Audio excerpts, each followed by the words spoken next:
Hey, what's going on, everyone? Okay, so we'll wait a little bit and then we'll rock and roll. I got a new phone here, so they require different earphones, which I don't have. I hope the audio will pick up well. It should. Okay, cool. So let's just wait a little bit and then we'll rock and roll. I got my notes here to make sure I don't forget anything. And then we'll go from there. So, guys, too, I just finished eating my elk soup. I kind of post it quite often. If you're interested, I actually found these kind of like purple potatoes at natural grocers nearby, which is cool. I don't actually see these too often, but any kind of purple produce is very, very rich in anthocyanins, which is great for anti-inflammation. And it just helps fight off a bunch of cancers. It's not like the only thing that you should do to help reduce your chances of cancer, but it's a good addition and a good supplement to include a lot of food with that are very high in anthocyanins.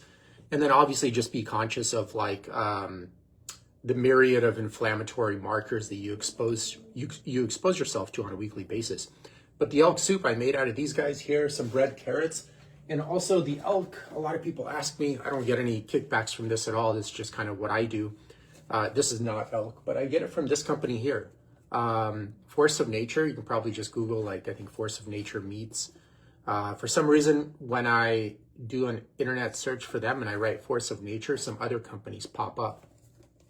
But if you write like Force of Nature meats, or particularly kind of look for this kind of logo, you know, this kind of spelling, you should be able to find it.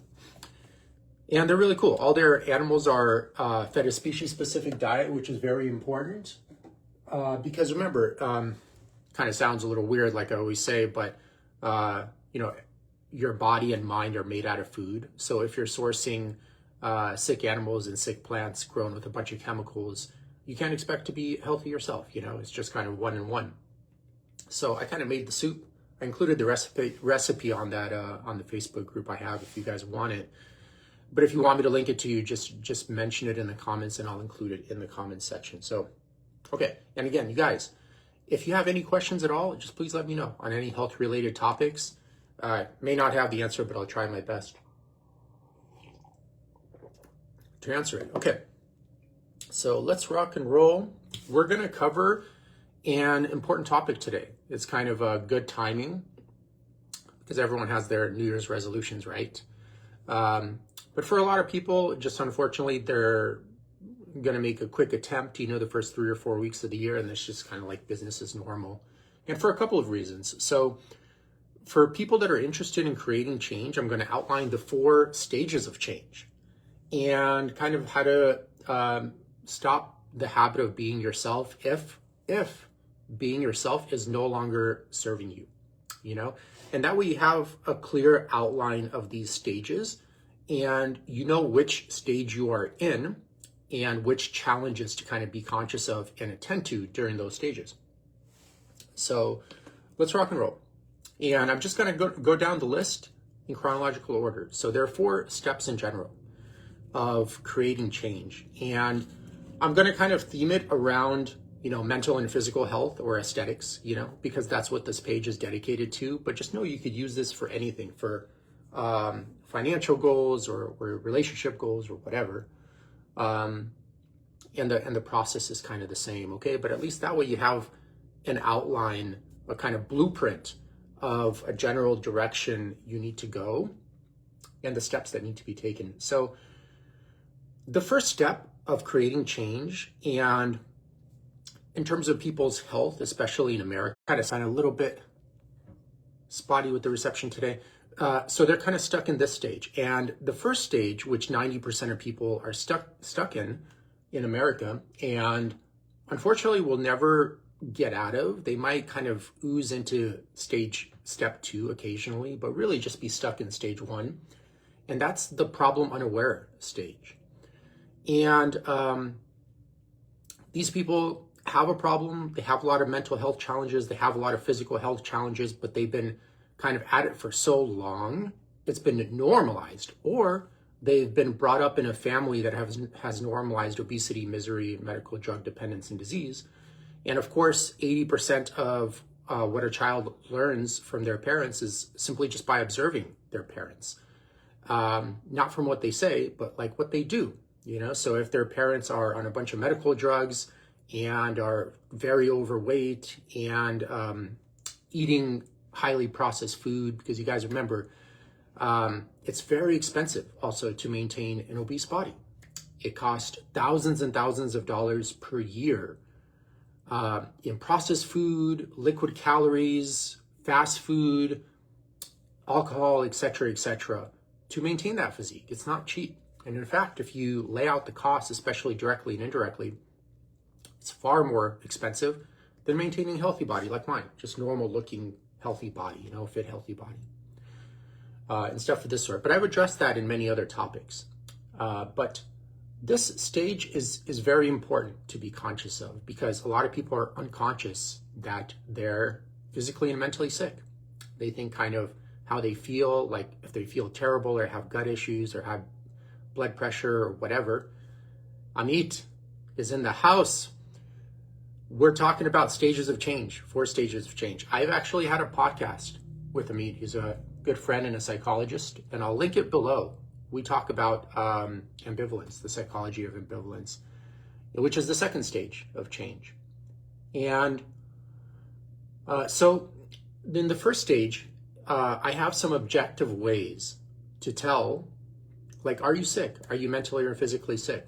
There are a myriad of ways you can go around doing this, but this is just a very expensive method that could definitely shine light on that there is a problem, you know? So here are a few biological markers to look for, metabolic health markers to look for, to determine, am I at least metabolically healthy?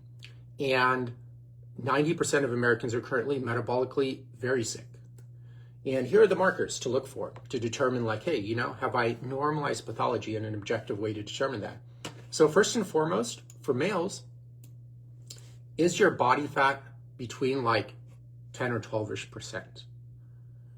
And if it's not, then that'll be one marker towards like, hey, you know, this is a red flag. I may be unhealthy. You know what I mean? Or maybe not optimizing my health.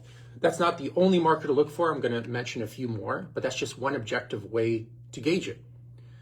If you want to be very precise, you can get a DEXA scan done. DEXA or DXA, I forget exactly how it's spelled, DEXA scan.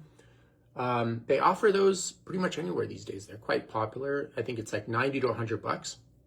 And it's kind of like an MRI type of table. You lay down, they scan your body, and you get the results literally right away. And they give you some other cool information too, such as bone density, etc. And let's say you do the test and it comes in 20%. You're like, okay, so 20% for a male is overweight, 25% is obese.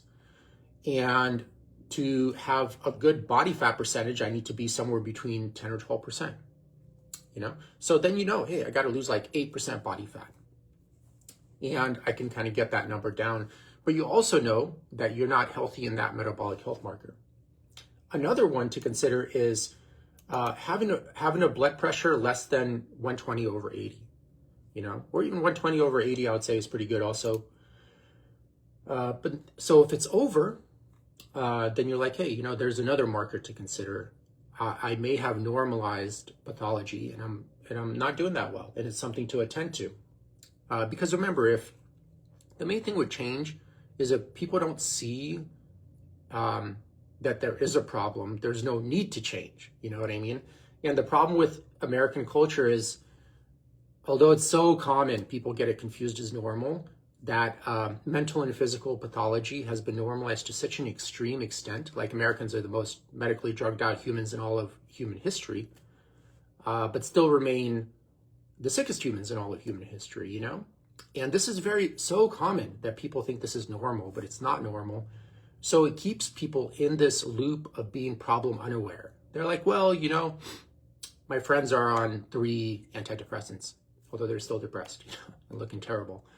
And I'm only on 1, so it's okay. You know what I mean? I'm doing well, or stuff of this sort. But neither of these subjects are doing well. They're in a lot of internal pain, and it's going to manifest themselves on the biological level as well. And even with blood pressure, a lot of people still foolishly believe high blood pressure is genetic, which is so foolish, because if they go to pubmed.gov, which they have access to, it's a free resource that has libraries of medical literature and health literature studies that you can look to for free. And in fact, this is the resource that your doctors check out before they prescribe you something to see if something works, etc., etc. So it's the exact resource they have too. And you will see, in terms of, familial hypertension, too much tension, right? It's like maybe 1 out of 500 individuals have chronically high blood pressure, like no matter what you seem to do with this person. 1 out of 600, So the chances of you being that 1 out of 500 is like basically zero. It's 1 out of 500. It's very, very, very low. But then the other 499 out of those 500, just through very basic modifications in health and lifestyle, decrease it. In fact, I've never had a client come in that had chronically high blood pressure not get their blood pressure within normal range in like a month or two after being on blood pressure meds for years. And I'm not bragging like I'm some genius wizard health guru. It's so easy to do this to help a person get these numbers down to normal. But yet it's 2026 and people still believe like body fat is genetic. That's foolish, because there are no obese people before like 1960, 1970 in America. They still foolishly believe that their high blood pressure is genetic. They're like, well, my dad had it, or my mom had it, or whatever. Yeah, but your mom, I'm not saying they're bad, or your dad, they had a belief system that facilitated certain behaviors that lead to high blood pressure, such as overworking, being a workaholic, poor dietary choices, like not using movement as medicine correctly or not using it at all, most likely. And you adopted these behaviors from them, and thus you have high blood pressure. That's the real reason. You adopted kind of like a mind virus, you can call it, a certain belief structure that makes certain behaviors that lead to the deterioration of your biology acceptable in one way or another. So is it genetics? It's super foolish to believe. And for the 1 out of the 500 where it happens to be, like my saying is, genetics loads the gun, but your decisions pull the trigger in life, So don't fall victim to this kind of drug pushing symptom management healthcare model in the US, because it takes the power out of your hands first. And I've spoken to many competent, very smart doctors. I'm like, oh, why do you only talk to them for 5 minutes when they come in and just give them drugs and not holistic healthcare? Teach them hey, you have, for the blood pressure, for example, you have hypertension. It means too much tension. You have too much tension in your life. What can you do to reduce your tension? Yeah, and so you give them the blood pressure. And their response typically, and for the most part, because people are stuck in this stage, the problem unaware stage, is, well, they're too uneducated and too impulsive to change. And large percentage of the time they're right, but it's your job as a patient to prove them wrong. You know what I mean? That you are capable, that you're not like an impulsive little child, and you're self-aware enough to know, hey, I'm doing X, Y, Z, and it's leading to high body fat or high blood pressure. I need to change that. You know what I mean? And in fact, taking medical drugs for metabolic issues or chronic health issues, such as the issues we're talking about here, keeps people stuck in the first stage of change, the problem unaware stage, because they use it as a crutch to not change. You know what I mean? But it's just so common sense to understand that, the same belief system that leads to blood pressure, high blood pressure, or excess body fat, if not changed, leads to various other mental and physical health challenges throughout a person's life, okay? So, you might take Ozempic or whatever, which is so moronic to do for something as simple as excess weight reduction. Or you might take high blood pressure meds, which is also equally stupid in my opinion. But if you don't change the other stuff that led to all those things, not only will it be tough for you to be happier, you know what I mean? Because I'm pretty sure the behaviors that are leading to the high blood pressure are making your life more unsustainable, such as like working crazy hours or for a boss you don't want or whatever. And that's going to deter you from getting closer to happiness. You know what I mean? And stuff of this sort. So just to kind of simplify. So another marker to look for is average blood glucose levels. So it should be between like 70 milligrams per deciliter to 100 milligrams per deciliter, somewhere between there.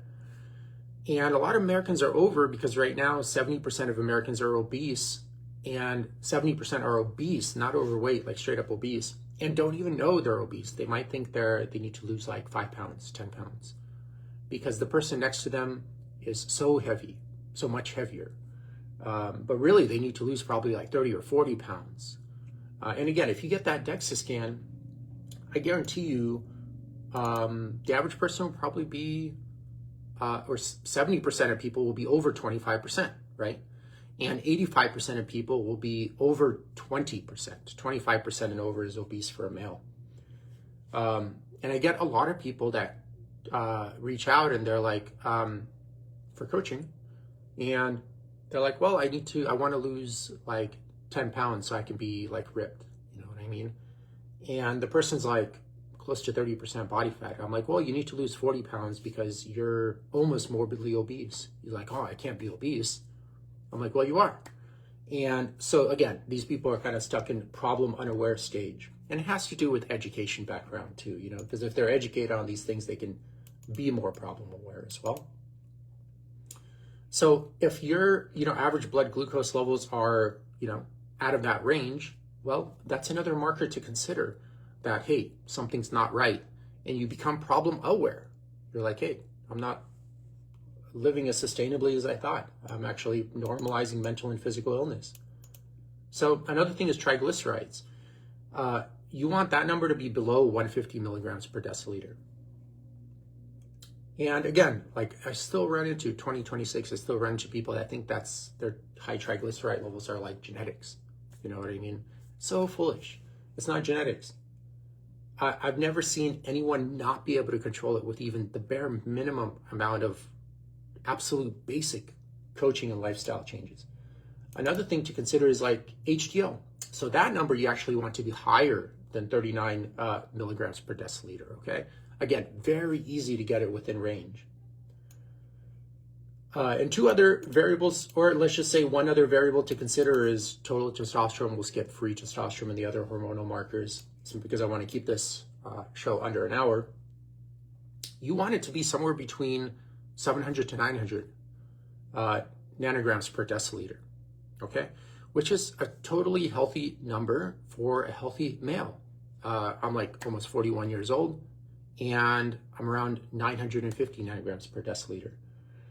So that's totally normal. But it's a rare number to run into because again, it's just very hard to find very healthy citizens in the US, which was kind of like during the shutdowns is very comical for me to see news reporters saying like, oh, even healthy people are dying from COVID. And it's like not the case because there are almost no healthy people left in the US. Literally 9 out of 10 Americans are metabolically sick, 70% are obese. And I think like, depending on the source cited is between like 25 to 30% are on some type of psychiatric medication, which is pretty crazy. But that's just the ones that are kind of have the money to get a diagnosis and get a prescription. But you could easily probably bump that up to 50% or so, no problem, okay? So this isn't normal. This is just a side effect, a symptom of a biological organism that is not able to function well in industrial society, okay? Because guys, you have to remember the central nervous system, which is kind of like your mind and spinal cord. It's you, but it also hasn't changed in like 250,000 years. And, but industrial society, especially the last like 10,000 years or so, when the Homo sapien began cultivating or domesticating crops and animals, changed a gargantuous amount. And it might change even faster coming up, pretty soon with artificial intelligence and stuff like that. The Homo sapien may kind of progress to a cyber sapien eventually. Who knows? You know, we'll see what's going on. But the pace is different. So human biology hasn't changed basically, but industrial society has changed a gargantuous amount. So there's now a discrepancy, you know what I mean? And it causes a lot of breakdown, a lot of mental health issues, a lot of physical issues, et cetera, because you're taking an organism out of its natural function, okay? So remember, we're still on the problem unaware stage. I gave you some objective numbers to determine, are you living a life of normalized mental and physical illness? So if you're out of range in more than two of those categories, in two or more of those categories, you're considered metabolically sick. So yes, you are then living a life of normalized pathology, and you would need to bring those numbers back into range. But in my opinion, don't be a silly medical drug addict, typical American, going to the doctors and just getting medical drugs to get these numbers to even out, because that's not something I would do, obviously, because these numbers are just so easy to manage. It's just so silly how people still foolishly believe, A, these numbers are hard to kind of get within range, and B, that it's genetics, and C, that the only way to kind of get them into range is through medical drug use, which throws off your biochemistry in a long enough time frame, because that's how these drugs work. They're very potent, so they create an effect. But you have to remember the 12 human systems are all interconnected. So when you affect one, you affect all of them in basically unknown ways long term. And then on top of that, let's just use common sense, guys. I mean, it's like the more medical drugs someone is on, take a close look at them and see that they look terrible and they feel terrible, and they're getting worse and worse every year. Like, you can do a 5-year follow-up with these people, and they literally are like worse and worse, more overweight, skin is terrible, hair quality is terrible, muscle to fat ratio is beyond terrible, et cetera, okay? So results are there. Even a blind man can see that model is kind of abysmally stupid. Okay, let me look at my notes here. Okay, so another thing you can take, some other ways to objectively gauge at, hey, you know, is there something wrong? And if there is, you know, it makes you more problem aware. Thus, you're ready to get out of stage 1, being the problem unaware group, which is pretty much 90% of people. So a Biome FX stool test is great, a GI map test is great for gauging at how well your digestive system is doing, how well your keystone species in your digestive system are doing. That is very important to look at. It gives you a good objective feedback as well. And then if you see there's a lot of gut dysbiosis, or you have a bacterial or fungal or parasite infection, then that's something to consider, especially if your mental health is important to you, which it should be. It should be important to everyone, because the majority of your neurotransmitters are actually made in your gut, you know? So if you have like an unhealthy digestive system, it's going to negatively impact your psychology as well, you know? And remember, inflammation always starts in the body and leads to inflammation in the mind, which then distorts your conscious experience of the external world in a negative way, like not in a positive way, okay? And stuff of that sort. So another thing I use with my clients is like an HAQ, health assessment questionnaire. It's like a pretty hefty health assessment questionnaire. There are pluses and minuses of these health assessments, because if a person has been sick for very, very long time, a way they cope with it is by reframing the negative into the positive, and may answer these questions with that bias, and thus make the HAQ look a lot better than it actually is. Also, like a lot of medical drug, notice how I say drug because it is a drug, medical drug users, they suppress symptoms and they don't feel it, but it's not the same as getting rid of the symptoms. So if they have depression and they're new to antidepressants, they may score low on the depression category, but really they're still depressed. It's just they're suppressing these symptoms with medical drugs.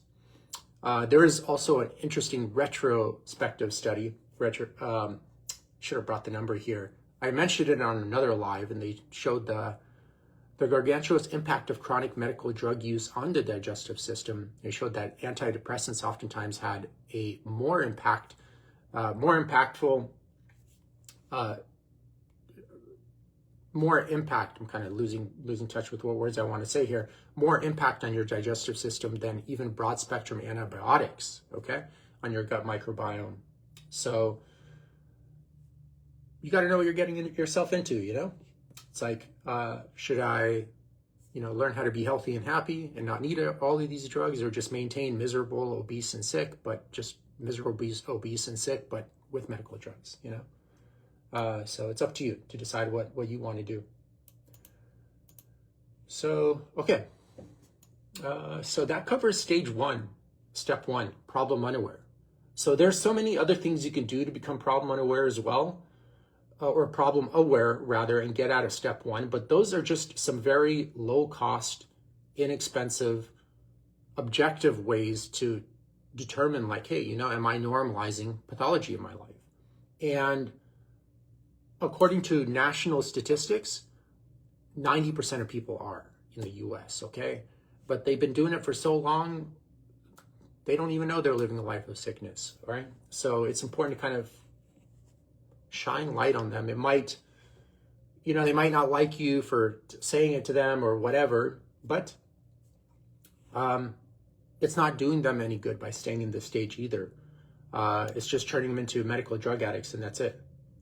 So, okay, step 1. Step 2. So let's say we become problem aware, and now we're aware of our problems. But a lot of people get stuck in step 2 as well. Step 2's I covered with Amit during our podcast together, which I'll link actually so you guys can combine it. But people can get stuck in step 2 as well because of ambivalence. So now they're problem aware, and I see this a lot in healthcare. Like the person, there's a lot that could happen in this stage, but one example is like the person's overweight, and they know they don't like being overweight, and they know they're causing their weight challenges, but they just don't change. You know what I mean? So they're kind of stuck in this kind of limbo, or maybe their situation is kind of bad, but it's not so bad. You know what I mean? And if they're, again, stuck in this situation for so long, they're kind of been reframing probably for a long time, like reframing the negative into the positive to help them cope. And that's kind of like a survival mechanism of the central nervous system. When a person is stuck in a life circumstance that they don't like, but they also don't see a way out of, they begin to dissociate by reframing the negative into the positive, or misusing positive psychology. I think positive psychology is great, but for the majority of people, it actually just keeps them stuck going down paths that aren't good for them, aren't serving them in any positive way, and that they don't want to be on, but they just kind of get into this, it's, I may not like working 70 hours a week, you know what I mean? But XYZ, I get health insurance or whatever. Probably won't even need that health insurance if you weren't working the 70 hours a week, but that's another conversation. Or, I'm like more overweight than I want to be, but it's okay. There's more to life than looks or whatever. You know what I mean? Some kind of positive reframe to help cope and dissociate from being in a situation that the person may not know how to get out of. You know what I mean? Another issue that keeps people stuck in step 2 is maybe lack of education. Sometimes they do actually want to change, but they just don't know how to change. That's another issue as well. And let me read over my notes here. And that kind of goes into my next topic. So next topic of step 2, you're now problem aware, but the problem is still there. So be very careful with who you seek help from, who you seek advice from. This is so critically important. Even if they have, like a PhD or an MD or an MD and a PhD or whatever, any degrees. This is so critically important because the majority of health professionals in the US are stuck in a symptom management loop. of healthcare, and that's it. Because for a couple of reasons, like I mentioned, before in step one, a lot of doctors, they just don't want to spend the time educating you on how to be healthy. Although a lot of them don't even know how to do it themselves, but for the few that do, they typically don't want to, you know what I mean? Because insurance doesn't cover it, and there's a lot of follow-up. And again, a lot of people are stuck in step one, you know what I mean, being problem unaware, so they're very impulsive, and they don't know how to control those impulses, combined with not being educated, you know what I mean? And combined with being surrounded by friends and family that are exactly the same way, so it just kind of mirrors and reinforces all this pathology. So they give you drugs, you know what I mean? They're like, here, just take these drugs, and hopefully you're still alive in 3 months, come back and we'll see how you're doing, and stuff of this sort. So I'll give you like an example. What's wrong with healthcare in general? So first it goes back to, this discrepancy between human biology, which hasn't changed pretty much at all since 250,000 years. That's how long the Homo sapien has been around. You guys remember, there have been about 28 human species that have come and gone, you know what I mean? So we're not like the only humans that have ever been on planet Earth. There are many different types of humans. Neanderthal is probably the more popular one. They're around for like also 250,000 years and then just disappeared, just vanished. Not quite vanished, but you know what I'm talking about. Just kind of gradually kind of went extinct, basically.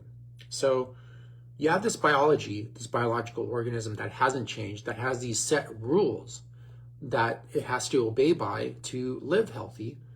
But again, you have industrial society that has changed a tremendous amount, is very fast-paced, et cetera, et cetera. So there's a gap, you know what I mean? And the biological organism can't run at the pace oftentimes of industrial society. So you get breakdowns, right? And what's happening in healthcare, what I noticed is it's all about now, like, how can we get you to fit in better into industrial society?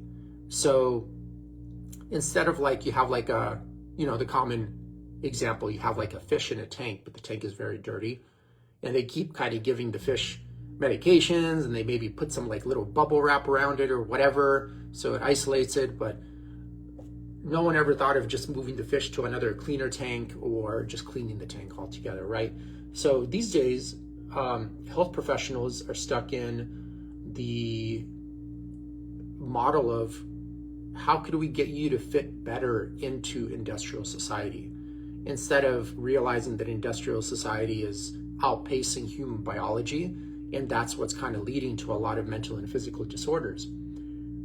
This is a complicated topic with a lot more variables. This is just one of them. But again, trying to keep this at an hour podcast here. So when you go in, let's say, to a psychologist, and they're like, well, I'm depressed, you know what I mean? They're like, okay, well, let's kind of figure out how to get rid of this depression so we can get you more efficient at work, you know what I mean? And you can, be more pleasant to be around at work, and thus get more promotions and get more money. And if you get more money, you live in a better area, whatever, blah, blah, blah. Or let's work on that anxiety, you know what I mean? That social anxiety.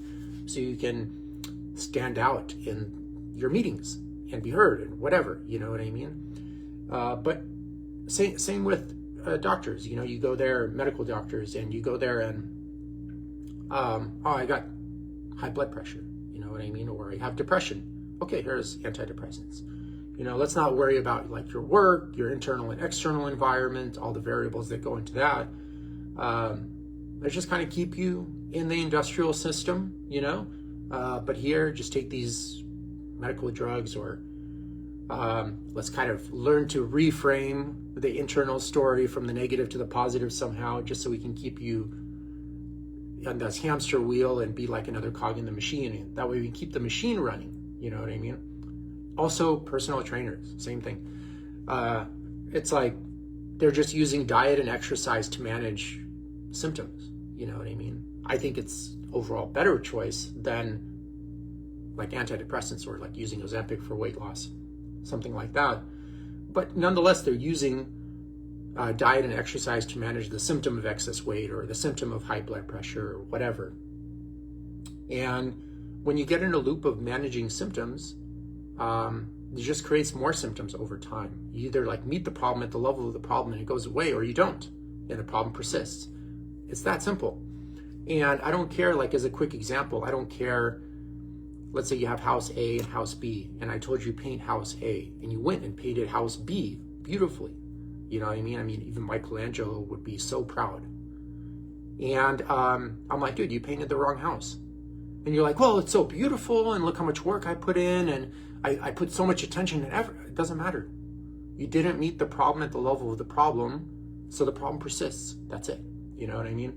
There's no ifs or buts about it. You either meet the problem at its correct level, or you don't. The problem doesn't resolve, most always. So yeah, I kind of mentioned the education part, you know what I mean? So oftentimes people get stuck in stage 2 because they don't know what to do.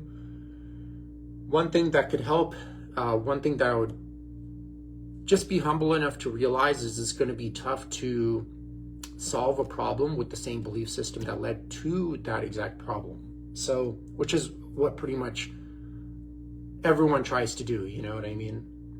They get problem aware and they're like, well, I'm going to solve this problem with the same belief system that led to it. It's kind of like handing money to the guy that's stealing your money, you know what I mean? Oftentimes what's needed actually is a third party with that kind of healthier, more health-centered belief system to come into your life and kind of saturate whatever mind virus the person has going on. And it's important to kind of approach these issues from a mind virus perspective, which I think is the most dangerous. It's important to phrase it this way or label it this way, because it's a belief system that doesn't facilitate health conscious choices is the most dangerous virus around. It's killed like more people than any other virus, any other war, et cetera, et cetera. Like for example, in the US, we have 900,000 Americans dying from heart disease every year. And it's sad because it's so easy to prevent this. Same thing with 650,000, I think 700,000 deaths from cancer every year. And with the heart attacks, it's 900,000 deaths. But remember, 50% of heart attack victims actually live, which is good. But that means we have 1.8 million heart attacks every single year. Imagine the gargantuous negative impact this has on the economy, you know, because you lose the taxpayer, but then plus they get on, I don't even know what the programs are called, but some kind of benefit programs to assist with their living, et cetera, et cetera. I think last time I heard it's like if a police officer has like a heart attack, it costs the U.S. taxpayer like $350,000 to rehabilitate them or something like that. I could be a little off on that number. It's been a while. So it's a gargantuous cost financially, you know, and I think, I forgot the exact stats, but I think the U.S. is spending some like $300 or $400 billion every year on helping overweight people with their health challenges. And I think 80% of personal bankruptcies are also due to health issues. So these numbers are pretty humbling nonetheless. Okay, so going down here. So another important part of step 2 in getting out of step 2 into step 3 is self-discovery. You know what I mean? And this is so important because inevitably with chronic health issues, I'm not counting like car accidents and stuff of this sort. With chronic metabolic health issues or a lot of mental health issues, especially depression and anxiety, you typically have like a very large story gap in a person's life, or a huge disconnect between their essential being and their conditioned self, you know, and a huge story gap between those two. And like I do a lot of work around this with clients as well, because I think it's so important. Because inevitably, this is where a lot of maladaptive behavior begins, when this story gap widens a tremendous amount for long periods of time and stuff of this sort. And I've even coached like 40-year-olds or 50-year-olds that are very successful. But when you ask them like, hey, what are your core values? You know, like what's important to you? Core values, you want to look at them as kind of like a blueprint to your DNA, you know? it gives you clarity on what to say yes and no to in terms of your pursuits. And if one isn't clear on their core values, the chances of getting into like the wrong relationships or the wrong occupations or just the wrong paths in life in general is very, very high. And obviously, if you get into the wrong path, everyone has had kind of like maybe a job they didn't like or some kind of relationship they didn't like. To stay in that path, you have to form maladaptive behavior. So like with food, for example, that's a common maladaptive behavior when people use food as medicine, but the wrong way. They overuse the medicine, and usually the wrong medicine, processed food and stuff like that. So like when a person has like a story gap or like a love-hate relationship or whatever, they inevitably don't feel safe expressing who they are, being honest, you know what I mean? So they put on masks because they're like, well, let's just say I want to be an artist, but I just don't think anyone is going to buy my art, and thus I won't have any money, you know what I mean? So I don't feel safe expressing who I am, so I'll just go get an MBA or be a lawyer. Not that those occupations are easy, they're actually quite difficult as well, but they're more kind of paved, you know what I mean? If you follow certain steps, you'll get a certain outcome. You get a certain salary and prestigious title. That's important for people's conditioned self oftentimes, and stuff of that sort. And, they get into these occupations and for a year or two, it's cool. The money's cool and the title is cool, but eventually in the back of their head, they'd be like, I just wish I was, sitting on the beach and drawing some art, So this story gap, starts creating and it starts widening. Especially like work is in those fields quite time consuming. Like lawyers work a lot, people in finance work a lot, et cetera, and they don't really have a lot of time for balance,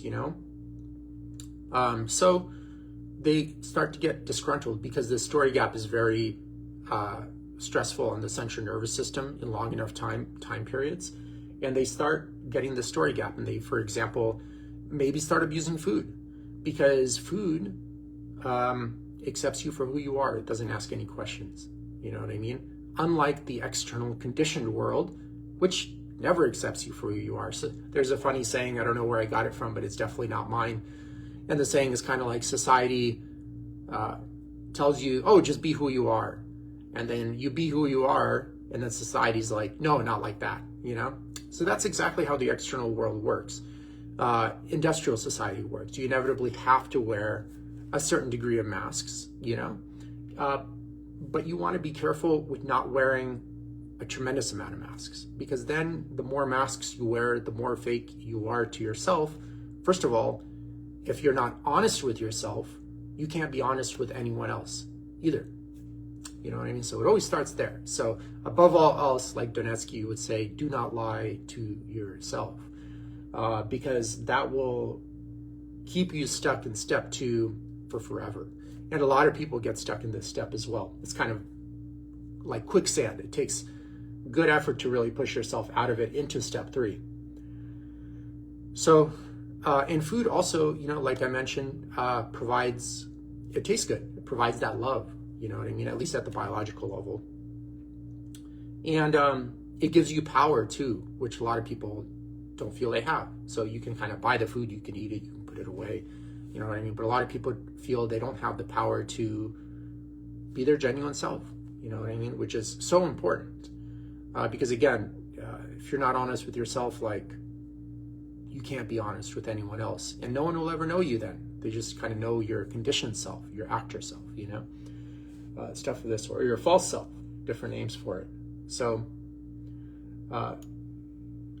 there's a decent amount of self-discovery that needs to happen. And unfortunately, just also the way to find out like who you are, what your core values are, is by first doing things you may not like doing. But then being consciously aware that, hey, this isn't like a good match for me, using it as a learning experience of really writing down like, where is the story gap, where is the discrepancy, so that way you don't kind of copy and paste that into your new pursuit either. That's important as well. And Okay. Yeah. And to bring some light on some other topics in terms of some ways to question your belief system, if you're just going off of social programming, an easy way is you could ask a person, like, what do you believe? Let's just say they believe A, B, C. Okay, just listen to them thoroughly, then ask them, why is that? Why do you believe A, B, C? And like 90% of people will give you an answer. Oh, like because X, Y, Z. Listen to them thoroughly and then ask like one more, why is that? And you'll see that pretty much the majority of people, maybe even yourself, if you try this on yourself, just go blank.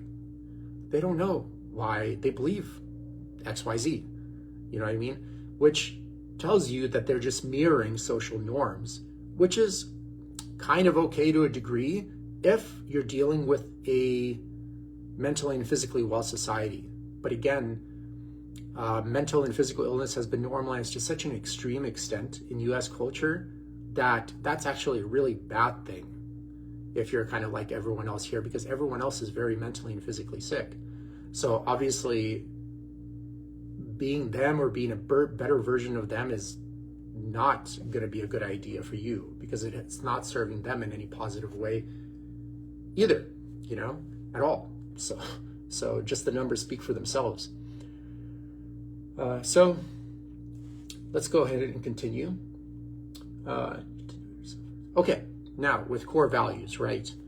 An important prerequisite to identifying your core values is also being clear about yourself. Like, who are you? You know what I mean? And a lot of people aren't aware of that. They're usually kind of like overly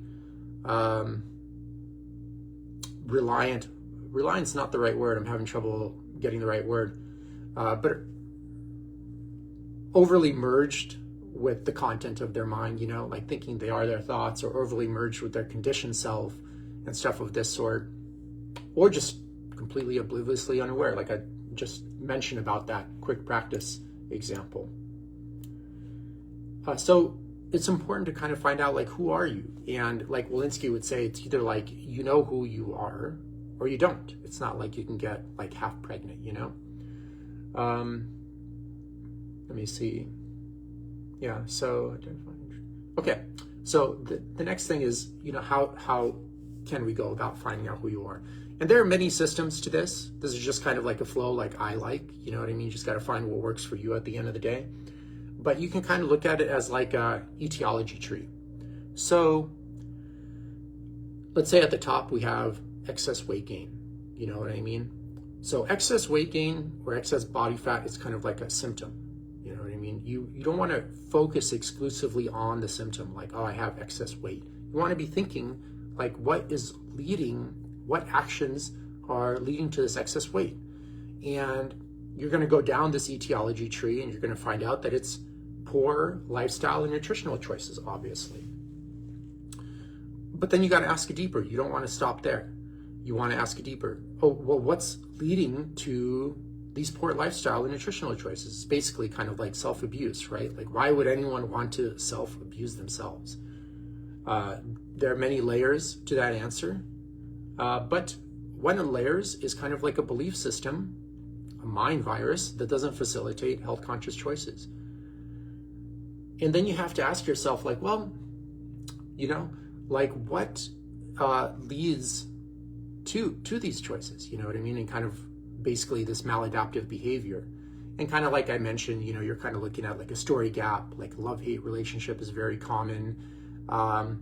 Being in a culture that has normalized pathology is very, very common, because you guys have to remember, when you have an independent mind, it functions differently than when you get two minds together, or a cultural, like crowd psychology together. So when you get two minds together, a third consciousness forms that wouldn't exist without those two minds being united. You know what I mean? And when you get a crowd together, it basically, again, forms this external consciousness, this third consciousness that would not exist without this crowd being present, this crowd psychology. And when you have a culture that is, again, normalized mental and physical illness, so much medical drug use in the US culture, which isn't normal at all, so much obesity, misery, disease, etc., which isn't normal at all. It forms this third consciousness, which impacts your consciousness too, you know? So, and that's another variable, then leads to the normalization of maladaptive behavior, like even little things, like people think like sitting in a chair is totally normal all day. So the human biology has basically evolved to have low intensity dynamic movement all day. Like ideally like standing and just lying down or kind of being on the floor, for example, not sitting in a chair, you know? And even like in 2 hours of sitting in a chair per day, no way could be erased even by multiple hours of yoga. You know what I mean? The amount of damage you do from sitting for multiple hours a day in a chair. And so, but this is what people try to do, you know what I mean? Because they think they're normal. Oh, like, well, everyone is sitting in a chair, you know what I mean? Or what is also seen as normal in Western culture, but isn't at all, is having an overactive central nervous system. So remember, your central nervous system hasn't evolved in like 250,000 years. It still thinks you're some caveman in a dark cave eating berries from time to time, having that kind of level of stimulation. And obviously it's not the case. You have today, like the average person gets up on 5 hours of sleep, gets some coffee that spikes the cortisol. They're in traffic, a lot of stimulation there. It's actually very tough on the central nervous system to stay in, to be in traffic. Then you get to work, deadlines, a lot of people that are overly merged with their conditioned self, that have lost touch with their essence, maybe never even have been in touch with their essence. Then the competitive environment of a lot of corporate work. Then you go to lunch, more coffee, more cortisol spiked, shitty inflammatory foods with a lot of industrial seed oils, very, very high in omega-6, very low in omega-3s. Then you get back, with a boss you may not like, you know what I mean? Then you get back into traffic, you get home, etc., etc. Financial stress, financial worry, constantly evolving landscape with technology and keeping up with all that. So that's like a lot of stimulation. Now compared to how many standard deviations is that away from that caveman in a dark cave that eats berries from time to time? That caveman in a dark cave is kind of like how the central nervous system evolved to ideally function, have like very minimal micro stressors and maybe an occasional macro stress from time to time, but with large valleys of nothing going on in between. And you can't think your way out of stress by, overly using positive psychology. It's just not how it works. Like if you drive a car 100 miles on like a very smooth road, or you drive a car, you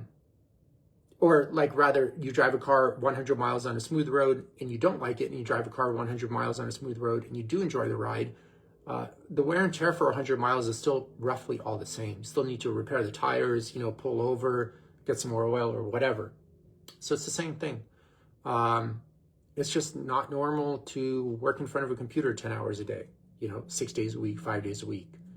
I know it's common, but it's just not normal, not how human biology has evolved, or be under constant demands and stressors. And then a lot of people aren't too wise with their money, and thus they're under a lot of financial stress as well, etc., etc., okay? So then you have to ask yourself, like, well, what the heck? Like, what gets people into, like, why would people get into the wrong relationships, the wrong jobs, etc., etc.? And again, large topic, but I'm going to cover just one branch of it here. And it goes back to the central nervous system. You know what I mean? That's where it all starts, at least for us, because that's where kind of consciousness uses the window to explore, this external world. And it's important to remember that the central nervous system, its only role is to get you to survive better in the external world. And that's it. You know what I mean? And in fact, all of your motivations, like all of your actions, are just for survival. If you had to kind of look deep enough into it and be honest with yourself. So why do you go to college? You know what I mean? Oh, like I go to college, to get a good job. Okay. Or get more prestigious title. Oh, like, why do you do that? Oh, so like I can live in a better area and attract a better, partner, wife or husband or whatever. And why is that important? And make more money. And why is that important? Oh, like, it just goes back to survival. So you can survive better. You know what I mean? Same thing with even spiritual paths. Like, oh, why do you want to be enlightened?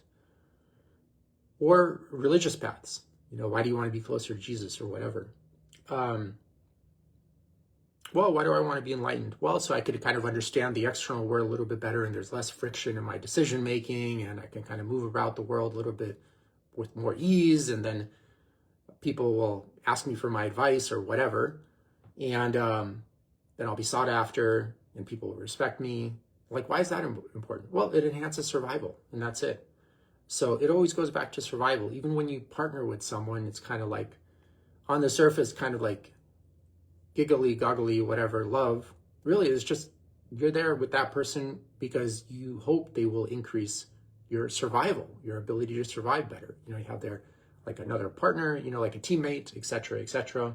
Maybe someone to have kids with and thus pass down your belief system, etc., etc. So that's critically important to remember, because a lot of people, they overly merge with their conditioned self and they think that's them and it's unique, but really it just always goes back to survival no matter who you're dealing with, right? And that's important because sometimes if people think they're too unique or it's too unique to them, they get overly fixated on these traits, and it keeps them actually stuck in phase 2 from changing, because they're like, oh, this is kind of like who I am and it's so unique. And no, it's not that unique. And if it's no longer serving you, there's no point of continuing to go down that path, you know what I mean, to lead on those traits. And going back to the central nervous system as a survival, you know, its main job is to get you to survive in the external world, but it also helps organize a lot of atomic matter, basically, that's in a state of like non-duality, but then you start seeing it as a differential to help navigate in the external world a little bit better. Even like, for example, the concept of, you know, people are like really into science, you know, but even the concept of space-time is not like fundamental. So like, for example, if there's no central nervous system there to observe it, there is no concept of space and time. You know, you just have like atomic matter. So like, if you look at electron microscope, if you look at me, you know what I mean, you'll see a bunch of atoms. And if you look at you, you'll see a bunch of the same atoms. And if you look at this table, you'll see a bunch of those same exact atoms. You know what I mean? Just in different densities. So, or if you know, look at other planets, you see the same, they're made out of the same stardust as I'm made out of, or you're made out of, you know what I mean? Stuff of this sort. So another thing that's important specifically for phase 2 is the central nervous system. Another way it gets you to survive is by creating a personality for you. And this is kind of like a little tough for a lot of people to accept, especially in Western cultures, because they're like, well, I am my personality. I am my thoughts, right? And I'll explain how you could easily disprove that just by a simple observation in a second. But it creates a personality for you. And there are 9 different like personality types, but in reality, everyone is all 9, but just like in different ratios, you know? And people typically lean on one heavily their entire life out of the 9. And again, it's not unique. It kind of does this for you, and it does this for you at like the age of like, I don't know, 6 or 12 months or so. So it starts very, very early, and then it kind of builds. And then your conditioned self starts forming basically by observing your parents first, and then your surroundings, and then your friends, and then your coworkers, or your classmates, and then your coworkers, et cetera, you know? And your conditioned self gets more and more developed over time. And the whole point of the conditioned self is, again, just to get you to survive better in the external world, right? But a lot of things attached to the conditioned self form maladaptive behavior, which leads to a lot of the pathologies we're talking about here. So with the conditioned self, and I got this from Stefan Walensky, there is typically like an overriding fear involved with a particular conditioned self. So, and it refers to it as like a false core. So like, for example, a type 2 personality type, their false core is kind of like, I am like worthless. And that belief basically acts as a motivation for all of their actions throughout life and behaviors. In the sense, it's their false self tries to disprove their false core of I am worthless by proving that they are worthy. And this is kind of reflective of culture. So if they're like in academic circles, inherently they feel worthless, which is quite painful if you actually believe that about yourself. So there's going to be a lot of action taken to avoid that feeling of it actually being true. And in academic circles, they may get like a PhD or try to become like a well-known researcher or professor or author to help prove their worth, you know? Or in, I don't know, finance circles, they may try to become very wealthy and buy a lot of cars and big houses and stuff like that because that proves their worth, you know? That's just disproving the false core of I am worthless. But in a sense, if you look deep enough into it, you will see that, for example, with thoughts, right? A thought emerges kind of out of nothing. It lasts for a little bit, and then it subsides into nothing. And then there's a small little space, if you're conscious enough of, if you're kind of aware enough of it, that exists in this kind of like stateless state before another thought arises. And then you kind of perceive this new thought for a little bit, and then it kind of subsides. And this kind of continues. You can kind of look at it as like a film, you know, like that roll of film in movies. You're obviously seeing it as a motion picture, but really it's just a bunch of small pictures with spaces in between. But it's moving so fast, your central nervous system can't pick up that small little space. And that's exactly what's happening with your thoughts. And what's happening with the false core is, in a sense, it's just like a false conclusion. And so the fact that the person believes they're worthless is a false conclusion, right? And you can't come up with the right solution from a false conclusion. So in a sense, the more heavily the person leans into their conditioned self or their false self of, I must prove my worth, the more they keep proving the fact that they feel deep down inside that they are worthless all along, right? Because if you didn't believe you were worthless, there's no need to take action, right? But the fact that you do believe you're worthless, you take a lot of action. In fact, the more worthy you try to prove, probably deep down inside, the more you really did believe you are worthless to begin with. You know what I mean? It's stuff like this sort. And that's just one type of personality. The other one is kind of like maybe they believe they are imperfect. And thus they spend their entire life trying to disprove rather, that they are imperfect by being overly perfect. Or another personality type would be like, their false core is like, I am powerless. They really feel weak and powerless. And they may spend their whole entire life proving or disproving that they're powerless by being overly powerful. So they may become president or warlord or like a fighter, you know what I mean? Professional fighter and stuff of this sort. But deep down inside, even when you hear a lot of interviews from these people, I mean, if they've done a lot of self-work and aren't like egomaniac delusional, overly leaning into their conditioned self, they'll tell you like, hey, you know, deep down inside, you know, I thought I was worthless. And that's what made me work really hard and achieve all this stuff and stuff of this sort. Just the only issue is like the more people lean into their false self, it does provide them great sugar highs. So you kind of achieve ABC and it makes you feel really good for a little while. But then you're back to believing you're worthless. And you got to like, oh, now I got to up my game and achieve this new higher level of whatever achievement or gain more power, you know what I mean? Or become more wealthy. Stuff of this sort. I'm pretty sure many of you have had that. You reach like a certain salary that your younger self would have like dreamed of only in fantasy land, just 2 years later to conclude that, hey, it's not like you want more money, you know what I mean? And this kind of continues on and on. And people always think just the very next thing, just one more thing, and I'm going to feel like very complete. And everything's going to line up and life is going to be perfect. And you achieve that one thing and maybe that feeling for a little bit, but then again, because you're leaning so heavily into a false conclusion, you can't come up with the right solution.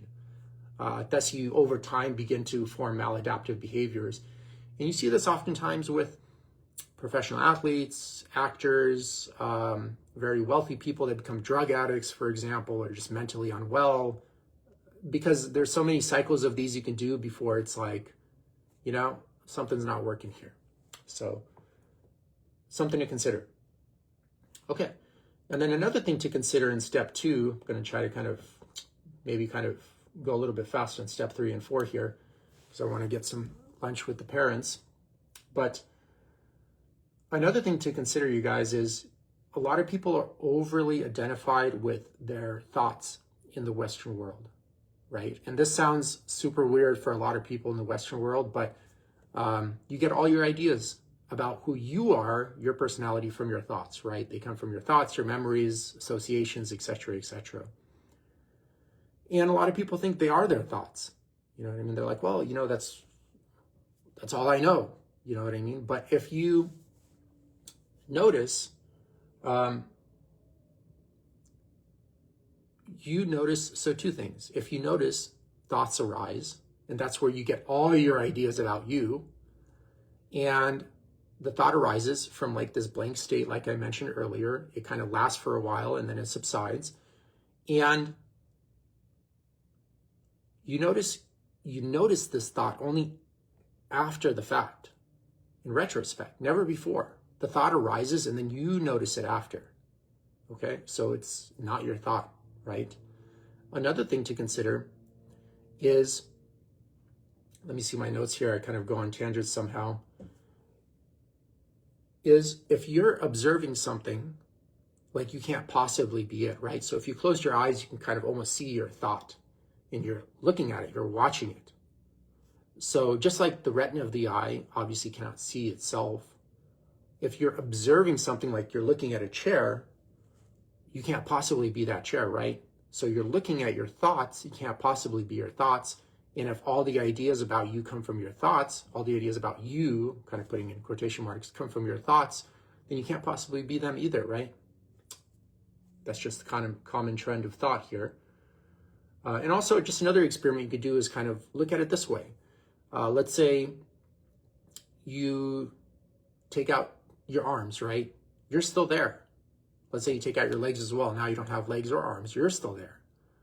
Or let's say you take out your ears or your eyesight. You're still there.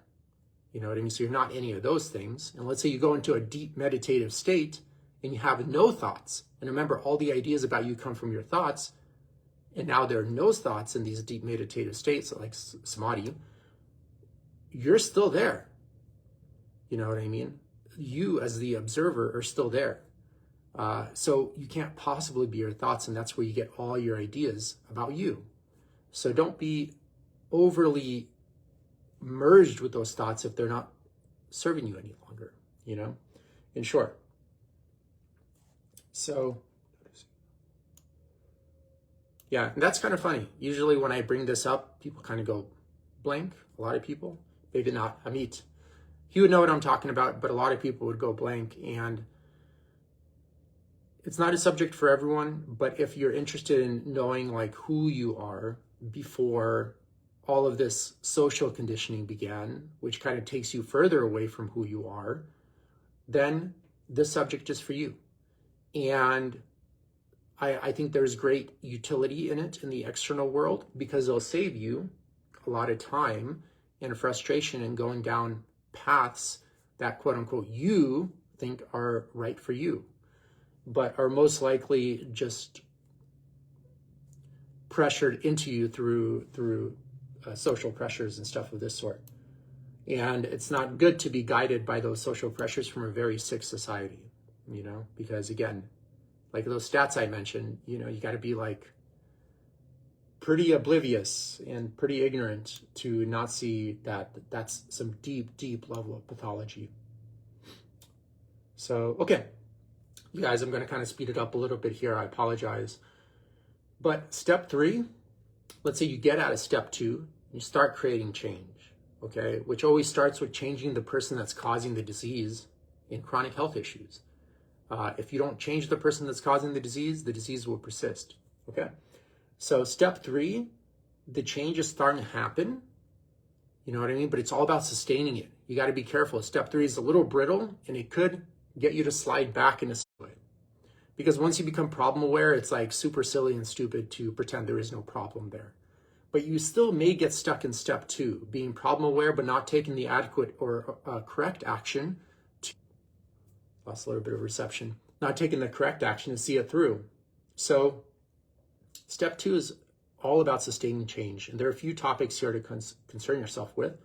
So your friends, you know, like you have to look at it this way. Let's say a person finished a drug rehabilitation program. It's not going to make sense for them to go to the same neighborhood with the same druggie friends and the drug dealer where they develop this drug addiction. It's the same thing with chronic health issues. There's something in the person's environment and their interaction with their internal and external environment that's leading to these various pathologies. So if they continue to stay in those same circles, stay in those same environments, it's most likely just going to mirror back those same exact behaviors that are leading to the normalization of mental and physical illness in their life. Like with a lot of clients, I've noticed the people that are able to sustain their weight loss, which 97% of people regain all of the weight lost within 2 years, simply because they follow the symptom management model of I just have to work out and I have to diet and that's it, where that's not it. If you just use diet and exercise to manage your symptom of excess weight, you will regain it back. There's a very, very high chance of that. It's not enough just to do that. It's enough to maybe just lose the weight, but we're focused on keeping it off, right? We don't want to just regain it again. So you got to look a little bit deeper. And that's just how it is. It's either you accept that or you continue to run into these same problems over and over again. And so a lot of the clients, one of the big overriding variables that I've seen is they typically, once they lost all their weight, they also, you know, maybe moved cities or they got another job, maybe in a completely different field or maybe the same field, but just a different company. You know what I mean? Where they started working for themselves or whatever. But there was a big environmental shift. And there's typically, it's important to consider your friend circle too, because you're the sum of like the 5 people you're going to hang out with most. So if you're, let's say, like a heavier person, and it's important for you to not be that way and be thin, hanging out with, you know, 5 obese friends, I'm not saying they're bad friends. They may be great friends actually and great people, but they're that little nuance in behavior, unless you're like very grounded in your core values and like your essential being, will most likely influence you. So you got to play that with intuition, but that's something to consider, you know, like you're trying to eat healthy, but they keep going out and eating fast food all the time and you want to hang out with them, you know what I mean? You're going to be tempted and stuff of this sort. So that's something to consider. Same exact thing with family members as well. So with stage 3, there's a lot to consider too, but just the other 2 things I want to mention here before we move on to stage 4 is kind of journaling your thoughts. I think that's so important and something cheap anyone can do. Just at night, you want to reflect on your thoughts, on observing your thoughts. What are they saying? You know what I mean? And then kind of help reflect and be more consciously aware of them. Affirmations are also great. With your conditioned self, getting it to, you know, be a little bit more sustainable, function more sustainably in the external world. It may help to study subjects like sports psychology, you know, how to use the mind, or neuroplasticity is another great subject, how to use the mind to change its mind. Now, step 3 is done. Step 4, you're living your new life. And it's more solidified. You can still go back into step 3, maybe step 2, but it's very unlikely at that point, especially if you've done all that other stuff we mentioned. So that's it. That's what I wanted to cover today. The 4 stages, the 4 steps of change, and how to correctly progress through them and know where you are in your journey. There's a lot of nuance from each step from step to step, but this is a good overview. So you guys just aren't kind of shooting in the dark in your journey, but you have like a better path to take, and then make sure you actually see this change through. So I hope that was helpful, and wishing everyone a good weekend, okay?